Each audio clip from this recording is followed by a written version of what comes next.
أعوذ بالله من الشيطان الرجيم بسم الله الرحمن الرحيم وقطعناهم اثنتي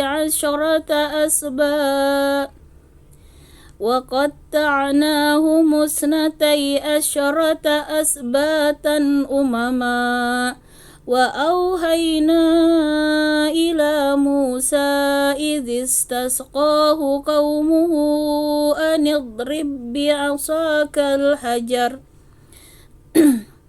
فانبجست منه 12 عينا قد علم كل أناس مشربهم وظللنا عليهم الغمام وأنزلنا عليهم المن والسلوى كلوا من طيبات ما رزقناكم وما ظلمونا ولكن كانوا أنفسهم يظلمون. Nah, jadi ayat 160 ini masih melanjutkan kisah Nabi Musa beserta kaumnya yang telah selamat ya dari kejaran Firaun. Nah, jadi mereka di sini sampailah di suatu tempat ya. Nah, di sini diceritakan mereka dibagi ya menjadi 12 suku yang masing-masing berjumlah besar. Nah, jadi kaum Nabi Musa ini ada 12 suku yang masing-masing suku itu mempunyai umat ya masing-masing, artinya punya anggota yang sangat besar di sini dikatakan. Nah, kemudian di sini kami mewahyukan kepada Musa ketika kaumnya meminta air kepadanya. Nah, di suatu tempat ya mereka kehausan. Nah, sementara di situ kita bayangkan ya gurun pasir ya, tidak ada sungai, tidak ada air ya, sehingga akhirnya mereka meminta kepada Nabi Musa agar diberikan air. Nah, kemudian di sini Allah mewahyukan kepada Nabi Musa agar pukullah batu itu dengan tongkatmu. Nah, kemudian Allah memerintahkan Nabi Musa memukul suatu batu ya dengan tongkatnya, sehingga dari batu tersebut memancarlah 12 mata air. Nah, di situ akhirnya ke-12 suku tersebut masing-masing mendapatkan sumber mata air ya, sehingga tidak terjadi desak-desakan ya, karena masing-masing suku sudah diberikan sumber mata air sendiri-sendiri. Maka mereka diberikan di sini nikmat, artinya ya ketika mereka kehausan memerlukan air, maka Allah berikan ya mata air jernih yang bisa diakses oleh semua anggota masing-masing suku. Nah, kalau di YouTube itu saya lihat masih ada ya peninggalan mata air ini, 12 mata air ini.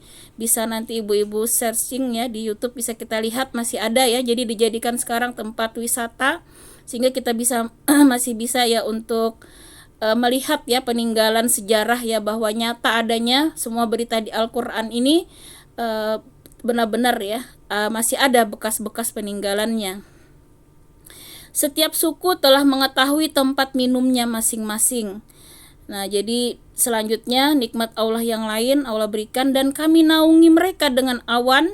Nah, jadi di padang pasir yang panas tadi tidak ada pelindung, namun akhirnya Allah berikan awan ya, sehingga mereka mendapatkan keteduhan. Dan juga Allah berikan di sini berupa makanan ya, manna dan salwa. Nah, jadi menurut ulama tafsir, manna ini dan salwa ini berupa madu dan juga burung ya, kalau dijelaskan di situ seperti burung puyuh. Jadi mereka tidak susah-susah ya mendapatkan makanan yang bergizi, berprotein tinggi tanpa bersusah payah. Allah langsung turunkan ya, dengan mudah mereka mengambil tadi manna dan salwa. Kemudian Allah berfirman, makanlah yang baik-baik dari rezeki yang telah kami berikan kepadamu. Mereka tidak menzalimi kami, tapi merekalah yang selalu menzalimi dirinya sendiri. Nah, ini kembali Allah ingatkan ya, karena setelah diberi air cukup ya, kemudian tempat berteduh dan makanan dengan sangat mudah ya, namun ternyata mereka masih saja meminta tambahan yang lain ya. Kalau di ayat-ayat yang lain nanti diceritakan mereka minta makanan selain mana dan salwa, artinya mereka ini memang kurang bersyukur ya, sudah diberikan yang ada masih mencari lagi. Nah, ini gambaran mereka, sehingga di sini Allah tegaskan mereka tidak menzalimi kami. Jadi sebenarnya perbuatan orang-orang yang tidak bersyukur itu sedikit pun tidak ada pengaruhnya bagi Allah, tidak akan mengurangi kekuasaan Allah, dan juga ketaatan kita itu tidak menambah kebesaran Allah. Jadi Allah itu punya kekuasaan yang tidak terpengaruh ya dengan ketaatan maupun kezaliman umat manusia. Tetapi ketika kita di sini Allah jelaskan berbuat zalim, yaitu tidak bersyukur, durhaka, berbuat maksiat, pada dasarnya itu adalah menzalimi dirinya sendiri. Nah, jadi semua ibadah yang kita lakukan ya, sholat kita, kemudian puasa kita ya, ibadah-ibadah yang kita lakukan itu pada hakikatnya adalah untuk kebaikan kita sendiri. Karena Allah sedikit pun tidak akan bertambah kekuasaannya dengan ketaatan kita, dan juga tidak akan berkurang dengan kemaksiatan kita. Maha besarnya Allah, maha kuasanya Allah, maha kayanya Allah itu tidak terbatas dan tidak akan berkurang dan tidak akan terpengaruh dengan ketaatan maupun kezaliman kita. Namun semua perbuatan manusia itu akan kembali kepada kita sendiri. Jadi kalau kita bermaksiat, itu sama juga dengan menzalimi diri kita, karena kemaksiatan itu Allah tegaskan ya di dalam surah Asy-Syura ayat 30, tidak ada musibah ya maupun penyakit ataupun bencana kecuali kata Allah akibat dosa-dosa kamu sendiri.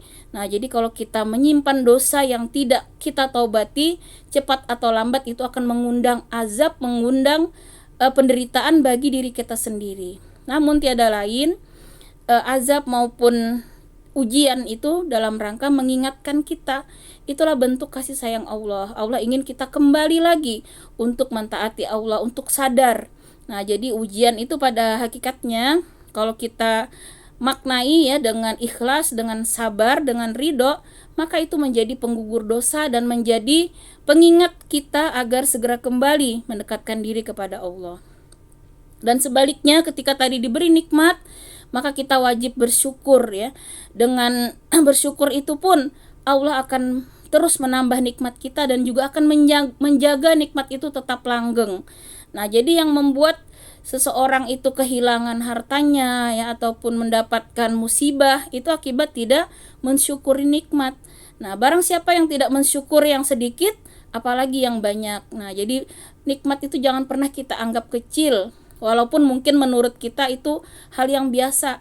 Nah, kita bisa bernapas, bisa minum, bisa mohon maaf nih buang angin saja, itu sebenarnya merupakan nikmat yang luar biasa. Jadi jangan pernah kita menganggap kecil ya nikmat yang Allah berikan. Selalulah syukuri apapun berapapun yang Allah berikan. Ketika kita syukuri, itu akan terus menjaga nikmat tersebut dan juga akan terus memancing ya Allah untuk menambah nikmatnya.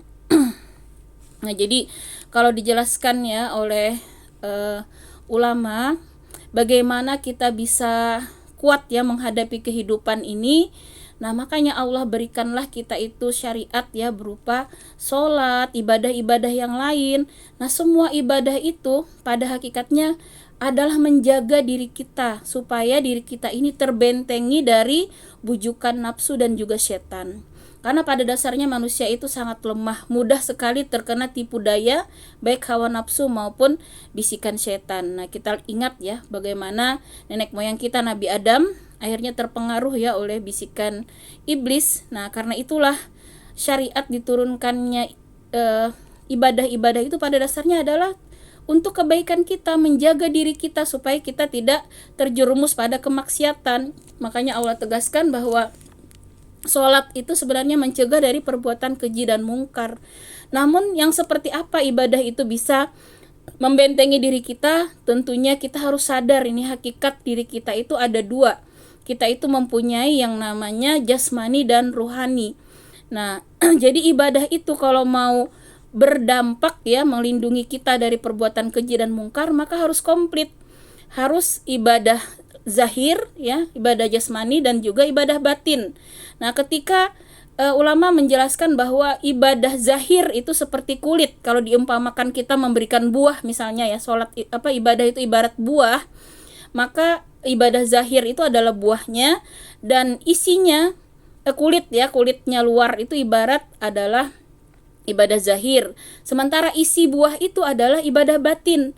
Nah, jadi misalnya sholat nih, kalau kita hanya membaca tanpa kita maknai di hati, tanpa kita memikirkan maknanya, maka kita hanya ibadah zahir, hanya gerakan-gerakan tanpa makna ya. Sebaliknya ketika kita sholat khusyuk, kita maknai bacaan-bacaan sholat kita tadaburi, kemudian kita benar-benar fokus mengingat Allah di situ ya, sadar akan pengawasan Allah, maka kita akan dapatkan ibadah zahir dan juga batin, sehingga sempurnalah ibadah kita. Dan itu memang sangat berat ya, bagaimana bisa setiap ibadah itu terkumpul dua ini ya, batin dan zahir, hakikat. Kalau ulama tasawuf mengatakan ini ya, syariat dan hakikat. Nah, bagaimana kita bisa mendapatkan keduanya? Tentunya itu di dalam Al-Quran Allah jelaskan hanya dengan sabar dan sholat. Namun sabar dan sholat itu menjadi penolong kita itu adalah berat, kecuali orang-orang yang senantiasa khusyuk. Nah, jadi khusyuk itu adalah orang-orang yang senantiasa mengingat Allah, senantiasa dia tunduk dan patuh pada perintah Allah. Nah, jadi kalau selama ini ibadah kita tidak berefek ya, berarti kita kurang sempurna ya, mungkin dari segi ibadah batin tadi masih kurang. Justru ulama menyatakan hakikat ya, atau ibadah batin itulah justru yang lebih utama sebenarnya, walaupun kedua-duanya harus ada. Karena ibarat buah tadi, kalau tidak ada kulit maka isinya juga tidak akan terlindungi. Misalnya durian tidak ada kulitnya, pasti juga tidak bisa terlindungi ya. Nah, sebaliknya juga kalau hanya kulitnya tidak ada isinya, maka siapa yang mau makan ya, ibarat buah tadi tidak ada gunanya kan ya, orang tidak ada yang mau nerima hanya kulit durian. Nah, seperti itu juga ibadah kita di hadapan Allah, ketika kita hanya mempersembahkan zahir saja nih, sholat ya hanya gerakan, sementara pikiran kesana kemari, sama juga kita hanya memberikan kulitnya, isinya tidak kita berikan. Nah, itulah rahasia ya, mengapa ulama-ulama terdahulu mereka benar-benar berdampak ya di dalam kehidupannya, karena mereka ketika beribadah itu sadar betul ya bahwa ibadah itu harus komplit, baik zahir maupun batinnya. Dan harusnya kita bersyukur ya, dengan sholat 5 waktu itu berarti Allah terus menjaga kita dalam sehari supaya senantiasa kita berada di jalan yang lurus. Nah, bagaimana kita baca Al-Fatihah itu 17 kali ya, yang maknanya kita di sana diantaranya minta petunjuk dan bimbingan Allah ke jalan yang lurus. Karena kehidupan ini sangat berat ya bagi orang-orang yang mengendalikan hawa nafsu, bisikan setan itu sangat berat. Kecuali tadi orang-orang yang khusyuk, orang-orang yang senantiasa ingat kepada Allah, senantiasa berzikir, senantiasa beribadah dengan khusyuk kepada Allah, dan sabar serta sholat dijadikan penolong, itulah orang-orang yang bisa menjalani kehidupan ini dengan istiqomah. Nah, itulah maknanya tadi ya, menzalimi diri sendiri, yaitu ketika kita bermaksiat ya, dan sebaliknya orang yang diinginkan Allah adalah senantiasa bersyukur. Karena itu cobalah kita senantiasa baca itu doa ya dari Rasulullah, meminta untuk senantiasa bersyukur, senantiasa berzikir dan memperbagus ibadah kita. Nah, Allahumma ini as'aluka wa syukrika wa zikrika ya wa husni ibadatik. Nah, di situ bisa kita lihat nanti ibu-ibu ada doanya itu, alangkah baiknya ya setiap habis sholat kita baca supaya kita senantiasa mensyukuri nikmat Allah, senantiasa berzikir dan memperbagus ibadah kita. Karena dengan ibadah inilah yang terus menguatkan ya iman kita, supaya tadi tidak terjerumus ya ke dalam kezaliman ya, baik menzalimi diri sendiri maupun menzalimi orang lain. Nah, kemudian di ayat 161 wa iz qila lahum uskunu hadhil qaryata wa kulu minha haitsu syi'tum wa kulu hittatun wadkhulul baba sujjadan naghfir lakum khati'atikum sanazidul muhsinin. Dan ingatlah ketika dikatakan kepada mereka, yaitu Bani Israel, diamlah di negeri ini, yaitu Baitul Maqdis, dan makanlah dari hasil buminya di mana saja kamu kehendaki. Dan katakanlah, bebaskanlah kami dari dosa kami, dan masukilah pintu gerbangnya sambil membungkuk. Niscaya kami ampuni kesalahan-kesalahanmu. Kelak akan kami tambah pahala kepada orang-orang yang berbuat baik. Nah, perjalanan kaum Nabi Musa, Bani Israel ini dari Mesir ya, akhirnya sampailah ke Palestina, yaitu Baitul Maqdis di sini. Namun Allah perintahkan ya, ketika memasuki pintu gerbang Palestina ini, Bani Israel itu disuruh mengucapkan di sini di ayat 161. Nah, di sini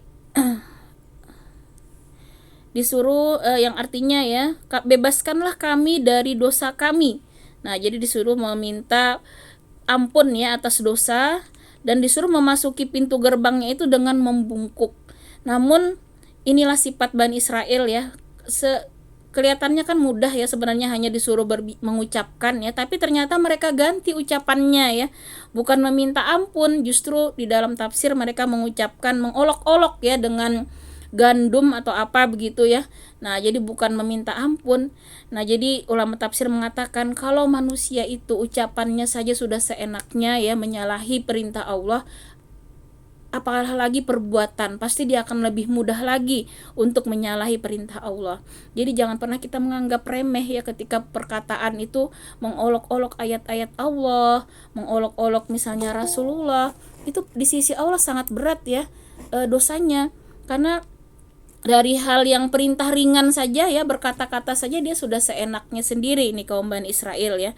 Perkataan yang hanya sangat mudah ya mengikuti apa yang Allah perintahkan, bebaskan kami dari dosa kami.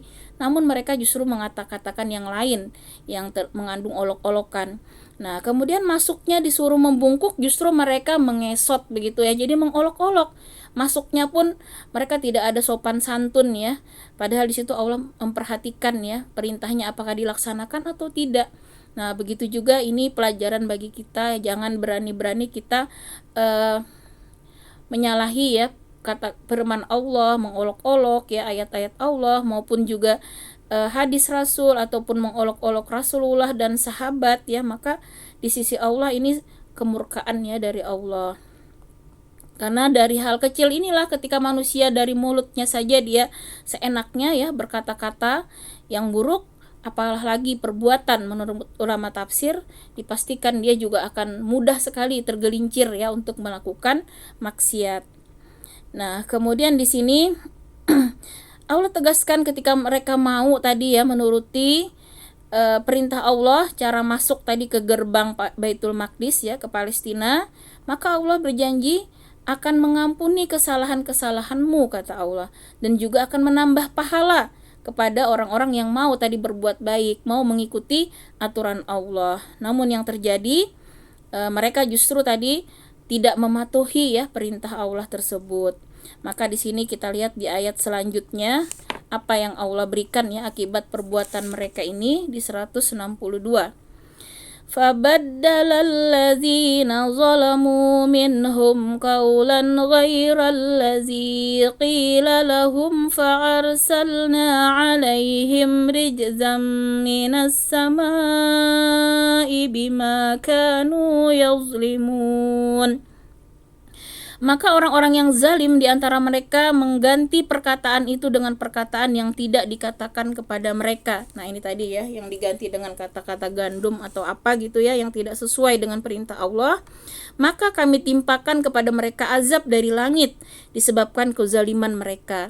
Nah, menurut ulama tafsir di tafsir Ibnu Katsir dijelaskan azab yang Allah berikan ini adalah berupa penyakit taun. Taun itu penyakit menular ya, yang mematikan. Nah, seperti kita alami saat ini ya, corona, apalagi saat puncaknya sebelumnya itu kan banyak yang meninggal ya. Itu sebenarnya adalah teguran ya keras dari Allah akibat berarti dosa-dosa manusia ya, kezaliman kita ya, kezaliman umat manusia itu sudah melampaui batas. Makanya ya penyakit taun itu salah satu azab yang Allah berikan ketika kezaliman itu tadi sudah melampaui batas ya, seperti yang dilakukan oleh Bani Israel ini.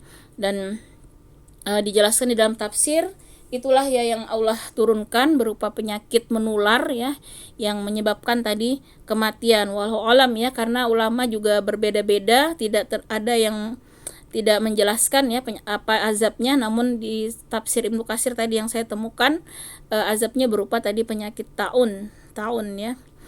Nah, kemudian di ayat terakhir, واسألهم عن القرية التي كانت حاضرة البحر إذ يعدون في السبت إذ تأتيهم حيتانهم يوم سبتهم شرعا ويوم لا يسبتون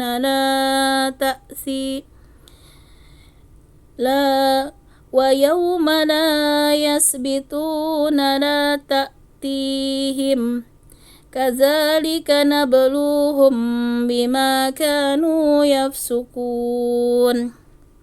Dan tanyakanlah kepada Bani Israel tentang negeri yang terletak di dekat laut ketika mereka melanggar aturan pada hari Sabat, hari Sabtu ya, yaitu ketika datang kepada mereka ikan-ikan yang berada di sekitar mereka terapung-apung di permukaan air. Padahal pada hari-hari yang bukan Sabat, ikan-ikan itu tidak datang kepada mereka. Demikianlah kami menguji mereka disebabkan mereka berlaku fasik. Nah, jadi kembali di sini Allah memerintahkan kepada Rasulullah ya Muhammad sallallahu alaihi wasallam. Allah ini di Madinah ya peristiwanya. Allah ingatkan kembali kepada Rasulullah untuk menanyakan kepada kaum Yahudi yang ada di Madinah. Mengingatkan ya bahwa dulu zaman sebelumnya ya, bahwa ada kaum Bani Israel yang melanggar peraturan hari Sabtu. Jadi kaum Bani Israel itu meminta satu hari dikhususkan ya, mereka tidak mau bekerja ataupun beraktivitas yang lain kecuali beribadah. Nah, akhirnya ditetapkanlah oleh Allah syariat ya untuk Bani Israel ketika itu hari Sabtu khusus hari beribadah kaum Bani Israel. Namun Allah menguji siapa yang melaksanakan perintah ini, siapa yang mengingkarinya. Nah, akhirnya di hari Sabtu itu pekerjaan mereka kan nelayan ya. Justru pada hari Sabtu itulah ikan-ikan pada keluar ya, mendekati tepi-tepi laut ya, sehingga ikan itu seperti mudah sekali diambil. Nah, akhirnya mereka ini tergoda ya untuk melanggar perjanjian dengan Allah. Padahal mereka berjanji hari Sabtu itu tidak akan beraktivitas kecuali beribadah saja. Namun Allah ingin menguji sejauh mana keteguhan hati mereka ya untuk istiqomah tadi mengikuti perjanjian dengan Allah. Namun ternyata mereka tidak tahan ya dengan godaan duniawi. Nah, jadi itulah yang memalingkan manusia ya dari ketaatan kepada Allah, itu biasanya tertarik ya dengan dunia. Nah, ini Allah kembali gambarkan penyebab ya seseorang itu menjauhi hidayah, menjauhi kebaikan, menjauhi ketaatan, itu adalah kecintaan ya kepada dunia. Nah, inilah yang terjadi Bani Israel dahulu. Allah ingatkan, Nabi Muhammad ini menanyakan ya kepada Bani Israel bahwa Al-Quran mengabarkan kepada kita bahwa zaman dahulu kaum Bani Israel tadi melanggar ya peraturan hari Sabat. Nah, harusnya orang Yahudi ini kan yakin ya, itu karena tertulis di dalam Taurat mereka ya, ada cerita ini, namun mereka menutupi ya, karena kesombongan mereka tidak mau mengakui ya adanya cerita tersebut. Padahal hati mereka tahu ya itu ada cerita tersebut. Ini adalah pembuktian sebenarnya ya dari Allah bahwa Al-Quran ini benar ya dari Allah, karena Rasulullah tidak mungkin ya mengetahui cerita yang zaman dahulu ya. Dari mana Rasulullah tahu? Karena Rasulullah sendiri adalah ummi, tidak bisa membaca, tidak bisa menulis ya, sehingga terbantahkan ya ketika orang-orang yang meragukan Al-Quran. Nah, jadi kaum ini tadi nanti dijelaskan di ayat berikutnya. Kaum Bani Israel itu melanggar perjanjian hari Sabtu. Justru mereka hari Sabtu itu tidak tahan ya melihat ikan-ikan yang keluar tadi ke tepi pantai. Akhirnya mereka pergilah mengambil ikan itu. Maka di sini dijelaskan ada orang-orang yang yang mengingatkan ya kepada teman-temannya yang tersesat tadi untuk mengingat kembali bahwa dilarang oleh Allah loh kita untuk mencari ikan di hari Sabtu ya. Namun ada saja yang alasan mereka ya, karena ikan-ikan itu ternyata tidak muncul di hari lain. Hari Sabtu itulah bentuk ujian Allah ya. Namun nanti terbagi 3 golongan, nanti dijelaskan di ayat berikutnya. Ada orang-orang yang melanggar, yang pertama. Yang golongan kedua, orang-orang yang tidak melanggar dan justru mengingatkan ya, mendakwahi supaya mereka itu tidak melanggar aturan Allah. Dan yang ketiga, ada juga orang-orang yang diam saja karena tapi mereka masih mengingkari dengan hatinya. Jadi mereka itu katanya ngapain kita mengingatkan orang-orang itu, memang orang-orang itu juga akan dihukum oleh Allah karena mereka sudah tidak peduli juga diingatkan. Namun golongan yang mengingatkan ini mereka memberikan alasan. Kita tetap mengingatkan kepada orang-orang yang salah, entah mereka mau menerima atau tidak. Yang jelas ketika kita nanti kembali ke hadapan Allah, kita bisa mempertanggungjawabkan. Kita sudah melakukan upaya amar ma'ruf nahi mungkar. Karena yang Allah nilai itu adalah usaha kita. Nah, jadi alangkah berdosa juga kalau kita membiarkan ya, minimal itu yang paling rendah mengingkari dengan hati. Nah, kalau sampai dengan hati pun tidak mengingkari, ini bisa akan dimasukkan ya ke dalam golongan orang-orang yang zalim tadi atau yang berlaku fasik. Nah, akhirnya nanti diceritakan di ayat berikutnya, orang-orang yang melanggar ini mereka melakukan tipu daya ya, nanti diceritakan diakal-akali aturan itu. Karena hari Sabtu tidak boleh, jadi mereka pasang-pasang jala itu hari Jumat ya, hari sebelumnya. Nanti diambilnya hari Ahad. Nah, itulah akal-akalan. Ini digambarkan oleh ahli tafsir, manusia sekarang juga banyak yang seperti itu. Jadi mereka mencari-cari ayat supaya membenarkan perbuatannya. Jadi diakal-akalilah syariat itu. Termasuk juga mengakal-akali usaha-usaha ya, sehingga mereka bisa menghalalkan dengan dalil yang mereka buat-buat persis seperti Bani Israel ini. Jadi mereka bilang, kami kan tidak mengambilnya hari Sabtu, tapi ternyata Allah tahu ya hati mereka, bahwa mereka itu memang mengakal-akali aturan Allah. Harusnya tidak ada ceritanya ya untuk aturan syariat itu diakal-akali supaya memenuhi hawa nafsu kita, tapi kita harus mengikutinya seperti yang dicontohkan oleh Rasulullah dan juga para sahabat. Jadi tidak boleh manusia itu kreatif ya dalam ibadah ya, tapi harus sami'na wa ata'na. Nah, disinilah pelajaran bagi kita bahwa ketika melihat kemungkaran itu juga kita harus berupaya ya untuk berdakwah ya, entah dengan perbuatan ya, baik dengan perkataan maupun juga dengan minimal mendoakan ataupun juga mengingkari dengan hati. Dan akhirnya yang Allah berikan nanti diceritakan di ayat selanjutnya, orang-orang yang tadi ya zalim tadi, yang melanggar perjanjian hari Sabtu tadi, itu akan dirubah oleh Allah menjadi kera ya, jadi berekor, begitu diceritakan di dalam tafsir wujudnya, wajahnya, jadi mereka berubah menjadi kera. Walau alam ya, apakah itu yang jadi fosil-fosil ditemukan saat ini ya, walau alam. Jadi memang itulah mereka dirubah Allah ya sebagai bentuk azab dari sikap mereka yang sudah sangat keterlaluan. Begitu juga ini pelajaran bagi kita ya, di balik semua bencana ya, musibah yang kita alami, itu pada hakikatnya adalah akibat tadi dosa-dosa manusia sendiri ya, kezaliman, kefasikan. Jadi itu sebagai cara Allah untuk kembali mengingatkan manusia agar kembali mendekatkan diri kepada Allah, kembali bertobat.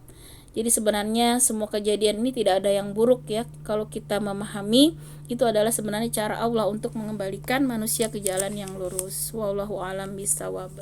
Demikian ummahati fillah untuk